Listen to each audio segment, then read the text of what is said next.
first stop na kami ng last tour ko. Ito ang Braga.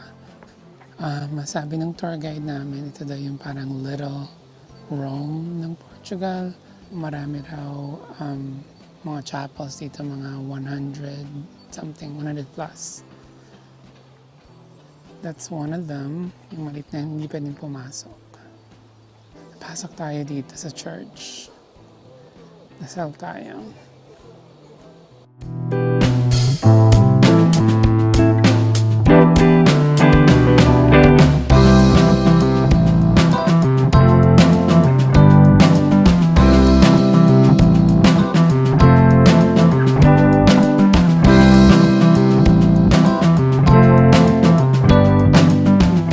Nagpasalamat lang po ako kay Lord kasi ang dami nating blessing, ang dami nating travels.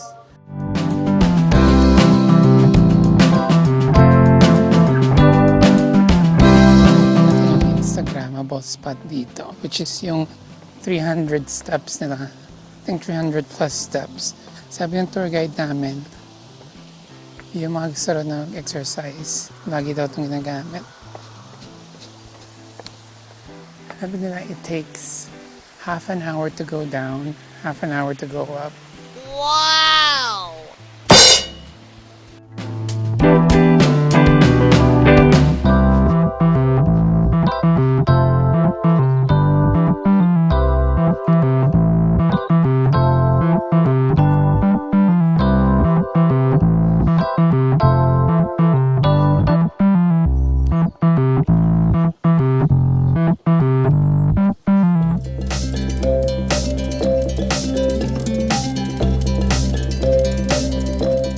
Kita naman guys kung bakit tinawag na Little Rome itong Braga.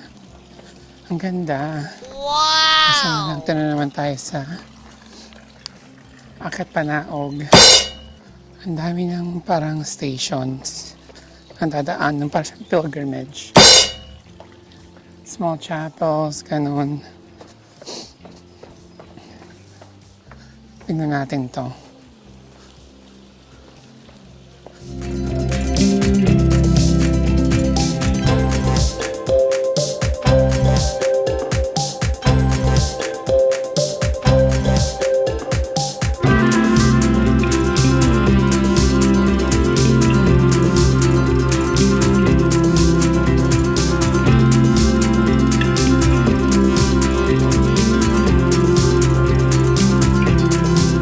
Paakyat, sasakit yung tuhod mo dito.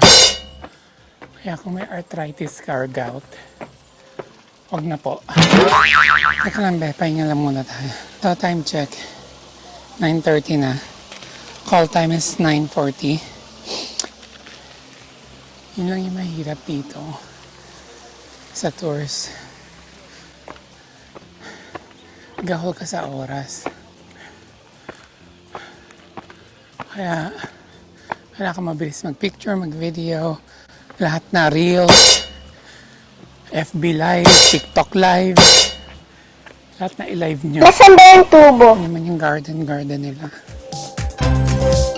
Hindi na pala may ari dito.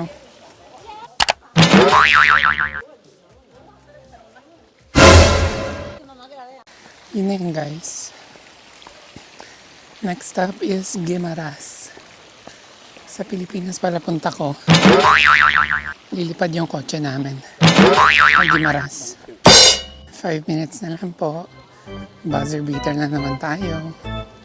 Yung mga dati kong trip, mga Shonda Rhimes yung kasama ko. Pero dito mas maraming bata.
Free time.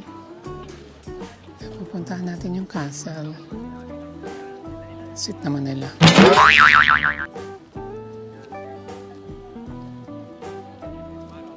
Ang ganda dito.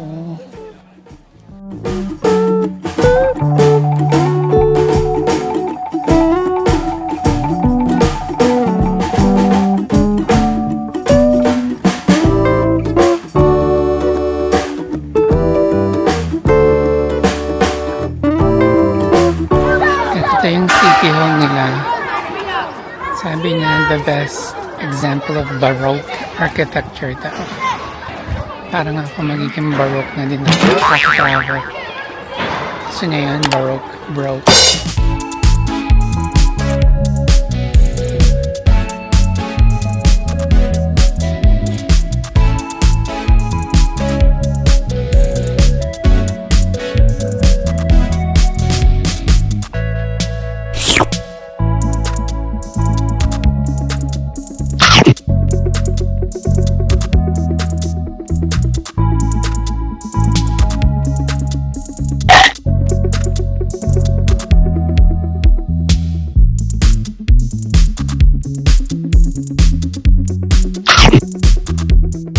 Tapos na yung lunch.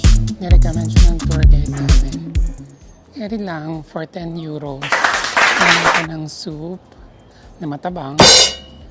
Yung main dish nila is yung codfish na battered codfish. Tapos may kanin na masaba. Tapos dry na chocolate cake. Makikita mo daw dito yung Roman architecture. Dito sa cafe, kantina na to.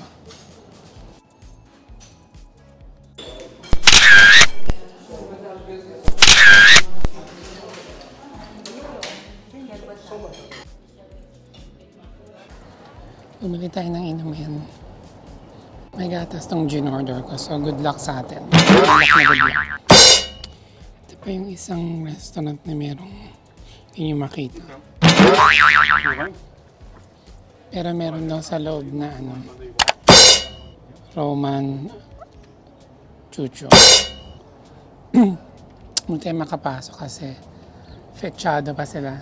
Fechado means closed. Pabalik na tayo dun sa meeting point para hindi tayo maiwan. Nag-time check lang ako sa phone.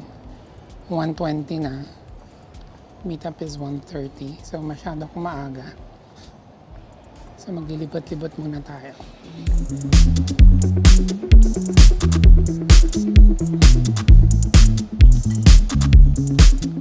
Park na naman. Dami nilang park. Mga 59 yung park nila. Wala yung Sampaguita, guys. Ayan o. Kaya pala nangangamis Sampaguita. Na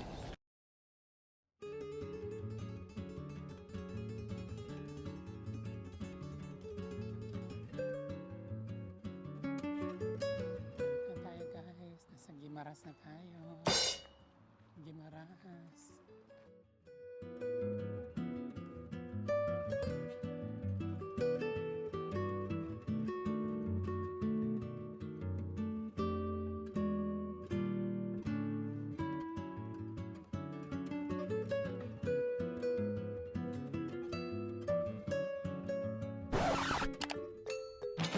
Nasaan ba yung tubo? Ito naman po si Bading.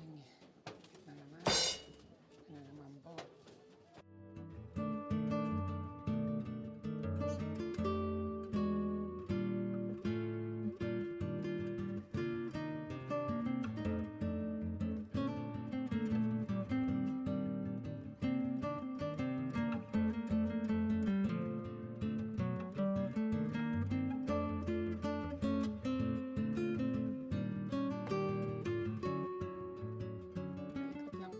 siyang fortress.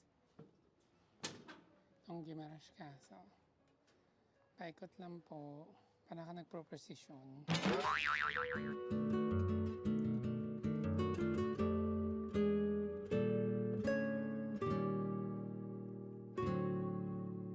Tapos na, bababa na.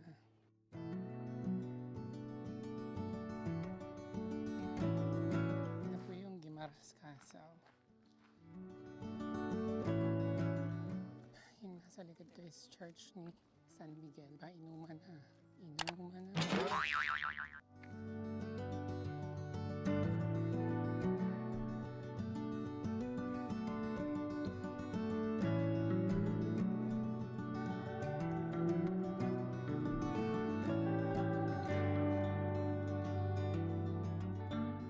Welcome to Intramuros.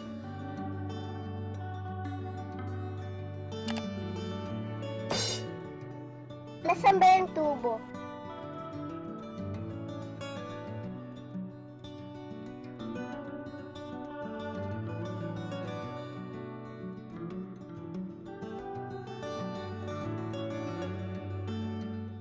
Tapos na yung Guimaras tour namin. I had fun sa Guimaras tours.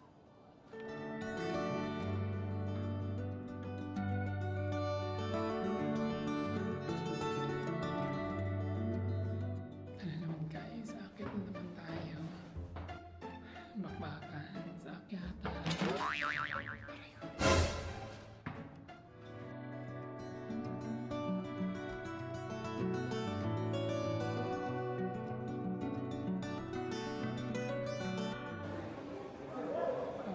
Ang mall tour ulit. Nasa loob tayo ng isang mall dito sa Guimaras. Tingnan natin kung anong meron sa mall nila. 3:36 na po. 4 minutes na lang bago mag-call time na.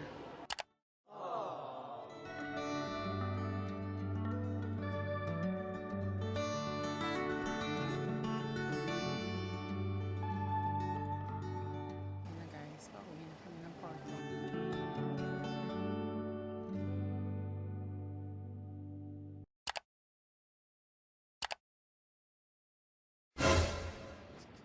Hi guys, sa airport na tayo ng Porto. Hindi na ako nakapag-vlog. Wala pa akong tulog. Pasensya na po, hindi na ako naka-vlog. I'm getting ready here. I wanted to double check everything sa Airbnb. Magtawag ng Uber. Mag-pack pa na last minute. Mag-lounge lang tayo saglit. Yan. Tax-free Portugal. Yan, automated na sila ngayon. Ito po yung lounge. Mag-lounge muna tayo.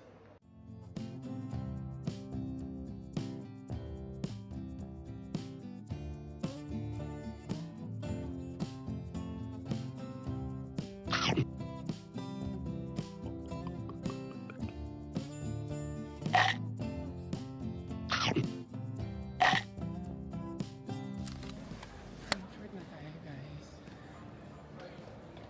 12:30 pa yung boarding sa complete. Mga 9 something pa lang. So magla-lounge muna tayo as always. Nasa Seagates tayo. Nandun na yung Lufthansa lounge. At mukha akong lolo ko.